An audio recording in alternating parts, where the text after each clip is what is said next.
آپ کو کس نے پیر بنا دیا؟ آپ کو خلافت ملی ہے کہیں سے تب آپ پیر بنے نا. تو جس سے آپ کو خلافت ملے اس انسان کا آپ کے اوپر کیا فرض بنتا ہے؟ اس نے آپ کو کیا تعلیم دی؟ کوئی نہ کوئی تعلیم دی ہوگی نا کہ ایمان اور کفر کے معاملے میں آپ بالکل بھی رعایت مت برتیے. آج کی تاریخ میں دیکھا یہ گیا ہے کہ جبل پور جیسی جگہ جہاں پہ بڑے بڑے لوگ علم رکھتے ہیں اپنے آپ کو، لیکن جب معاملہ آتا ہے صحیح اور غلط کا تو اپنی آنکھوں کو بند کر لیتے ہیں، اپنے منہ کو روک دیتے ہیں کہ نہیں ہم نہیں کہیں گے. کیوں نہیں کہیں گے؟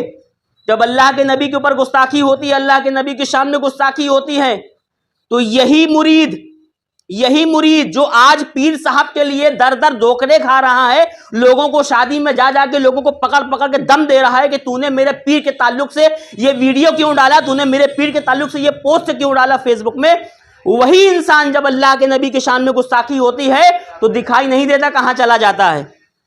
یہ بتائیے اللہ کے نبی کے محبت زیادہ ہے کہ پیر صاحب سے آپ کو محبت زیادہ ہے؟ لیکن اللہ کے نبی کی شان میں گستاخی ہوتی تو وہی انسان ایکس ہو، وائی ہو، زید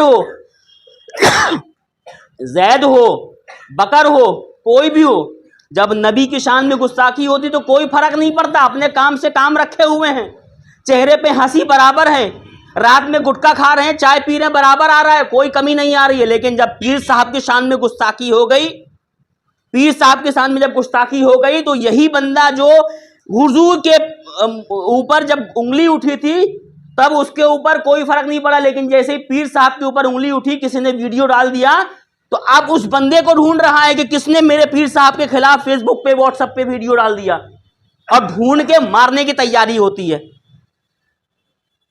یہ ہے معاملہ آج کے تاریخ میں. یہی دین پہ چل رہے ہیں ہم، صرف 5 ٹائم کی نماز پڑھ لیں اور اپنے آپ کو کہ نہیں ہم نے اپنا فرض ادا کر دیا. اگر نماز پڑھنے کی بنیاد پہ کوئی آدمی اگر ایمان اور مسلمان ہو گیا تو پھر شیطان کا کیا قصور کہ وہ باہر ہو گیا ایمان سے؟ اس نے بھی تو کم سجدے نہیں کیے تھے نا، اس نے بھی برابر سے سجدے کیے تھے. اور آج کی تاریخ میں اگر ہم اپنے سجدے کو جوڑے تو ہمارا سجدہ کچھ بھی نہیں اس کے سجدے کے سامنے، لیکن اس کے باوجود اس نے اللہ تعالیٰ کی نافرمانی کی تو آج وہ جہنمی ہو گیا.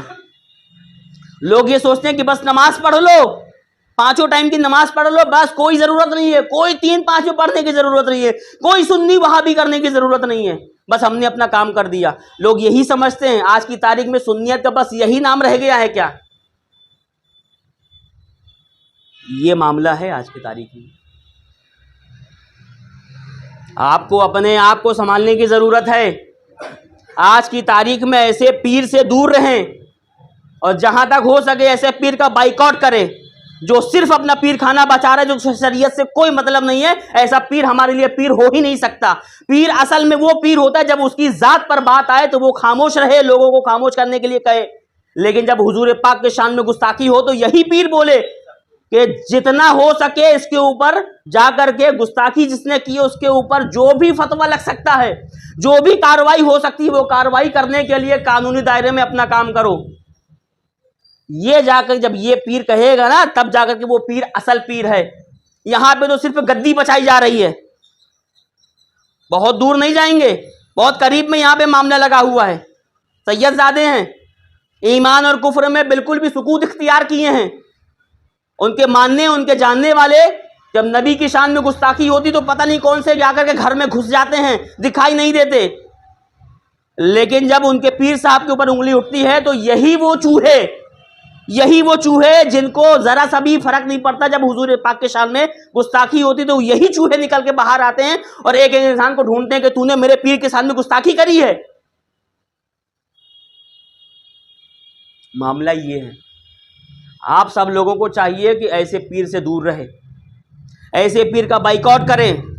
ایسا پیر، ایک بات بتا دیں ہم آپ کو، ایمان وہ معاملہ ہے کہ ایمان اگر سلامت ہے تو پھر ایک مومن جو بالکل بھی نچلے طبقے کے نسب سے، نچلے طبقے کے حسب سے تعلق رکھتا ہو، وہ بھی اللہ تعالیٰ کی بارگاہ میں بڑا عظیم ہے، بڑا مکرم ہے.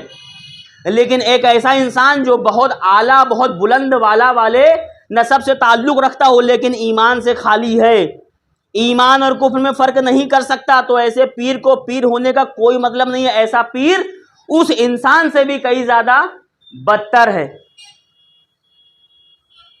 سمجھ رہے ہو؟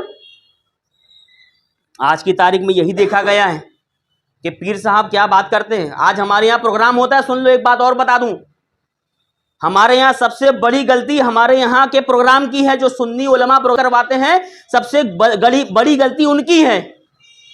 پروگرام ہوتا ہے 10 بجے 11 بجے پروگرام شروع ہو جانا چاہیے, 12 ساڑھے 12 بجے پروگرام ختم ہو جانا چاہیے. کیا ہوتا ہے؟ پروگرام چلتا ہے 12 ساڑھے 12 بجے 1 بجے 2 بجے تلک, اور جو مین مقرر ہے وہ 2 بجے 2:30 بجے اسٹیج پر آ کر کے بیٹھتے ہیں. یہ بتائیے اگر وہ خوبصورت ہیں, اس سے اگر کسی آدمی کے پرتی ان کے اندر محبت ہے, وہ دیکھنے کے لیے آنا چاہتا ہے, تو وہ کب 2 بجے رات میں اٹھ کے بیٹھ کے آئے گا کہ ہم چلو پیر صاحب کی زیارت کریں گے, فلانا شخص بریلی شریف سے آ رہے ہیں ہم اس کو جا کر کے دیکھیں گے. 2 بجے رات میں 2:30 بجے رات میں آ کر کے وہ اگر انسان وہ پیر صاحب اگر کرسی پر بیٹھیں گے تو بتائیے کہاں سے دین کی تبلیغ ہوگی؟ اگر دین کی تبلیغ کرنا ہے تو ہم دین کی تبلیغ مطلب عام لوگوں کے بیچ میں ان کو لے کر کے آئیں, تاکہ عام لوگ ان سے دیکھ کر کے متاثر ہو اور ایمان کی طرف بڑھیں, توبہ کریں, ایمان کی طرف بڑھیں. لیکن معاملہ یہ ہے کہ 2 بجے 2:30 بجے پیر صاحب کو بٹھالا جاتا ہے, تو جو آدمی علم سے دور ہے وہ بولتا بھیا ہم کو تو فرصت نہیں, ہم کو صبح کام سے جانا, ہم تو جا رہے سونے 12 بجے. اب اس نے اس پیر صاحب کی زیارت نہیں کر پائی. اور جہاں بھی زیارت ایک ہوتا ہے کہ پیر صاحب کے چہرے پر ایسی رنگت ہوتی ہے کہ جب کوئی بندہ دیکھتا ہے تو ان کی طرف بھاگتا چلا آتا ہے. اللہ تعالیٰ کچھ بزرگوں کے چہرے پر ایسا پاور دے دیتا ہے, ایسا ہوتا ہے. تو ایسے لوگوں کو چاہیے, ایسے علماء اگر تقریر کروا رہے ہیں تو جو ذمہ دار ہیں ان کو چاہیے کہ 11 بجے 12 بجے تک لا کر ان پیر صاحب کو بٹھا دے اسٹیج پر, تاکہ لوگ ان کو دیکھنے کے لیے آئے, اسی بہانے بیٹھ جائیں پروگرام میں, اور 12 ساڑھے 12 بجے تک ان کو پروگرام کرا کر ان کو ختم کر دو, چھٹی کر دو ان کی, تاکہ وہ جائیں اپنا کام کریں. ایک بات اور بتا دوں, ہمارے اہل سنت و جماعت میں ایسا معاملہ دیکھا گیا ہے. یہ بتائیے ہمارے اہل سنت و جماعت میں کبھی کوئی ڈاکٹر, کبھی کوئی انجینئر, کبھی کوئی ایڈوکیٹ آ کر کے بیٹھا ہے تقریر سننے کے لیے؟ نہیں. لیکن وہابی دیوبندی کے جو پروگرام ہوتے ہیں وہاں پہ ایڈوکیٹ بھی آ رہا ہے, ڈاکٹر بھی آ رہا ہے, انجینئر بھی آ رہا ہے, تمام بڑے بڑے عہدے داران وہاں پر ان کی تقریر سننے کے لیے آ رہے ہیں. لیکن سنیوں کے پروگرام ہوتے ہیں تو ایسے کوئی بھی انسان وہاں پہ سننے نہیں آتا. کیوں؟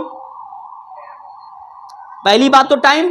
دوسری بات, ہمارے یہاں کے جو پروگرام ہوتے ہیں اس میں آدھا سے زیادہ معاملات جو ہیں ہمارے پیر صاحب کے اوپر ہم نعت اور حمد و ثنا پڑھتے رہتے ہیں. ہم نے منع نہیں کیا, نعت حمد و ثنا کے مخالف نہیں ہم, لیکن جب معاملہ اس طریقے کا آئے تو وہاں پہ زیادہ سے زیادہ باتیں آپ حضور پاک کی شان میں اور اللہ کے شان میں جب بیان کرو, تب ان کے بیان کو سننے کے لیے لوگ آئیں گے. وہابی دیوبندی تو ویسی شخصیت سے چھڑتا ہے, اس کو تو اعلیٰ حضرت سے ویسی نفرت ہے. اعلیٰ حضرت کا وہ نام سن لے تو اس کو تو چربی چڑھ جاتی ہے, اس کو تو ارے باپ کہاں سے چلا گیا, کیسا نام لے لیا. اب ایسے انسان کا تم بار بار نام لوگے, ایسے انسان کا بار بار تقریر کرو گے, بار بار پڑھو گے, تو بولے گا یار اعلیٰ حضرت کے بارے میں تقریر سننے کے لیے ہم یہاں پر آئے تھے کیا؟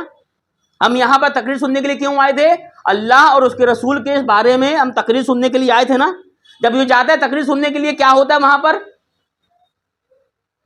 میرے فلانے ملت کا روزہ ایسا ہے, میرے فلانے ملت کا روزہ ایسا ہے. میرے فلانے ملت کون ہے بھائی؟ نبی سے بڑھ کر ہو گئے, غوث پاک سے بڑھ کر ہو گئے. آپ لوگوں کو متاثر کرنا چاہتے ہیں تو آپ دین کے بارے میں بات کیجئے, قرآن کے مطابق بات کیجئے. ہمارے یہاں کے تقریر میں 1 گھنٹہ کی تقریر ہوتی ہے نا, تو 1 گھنٹہ کی تقریر میں کل 5 سے 7 منٹ ایسا مشکل سے وقت نکلتا ہوگا جس میں ہم اللہ تعالیٰ اور اس کے حدیث اور اس کے قرآن شریف کی یا نبی پاک کی باتیں پہ بات کرتے ہیں. باقی 95%, 80%, 90% ہماری جو تقریر ہے وہ صرف ہمارے پیر صاحب کے اوپر ہوتی ہے. بتائیے ایسے تقریر سننے کے لیے کون آئے گا؟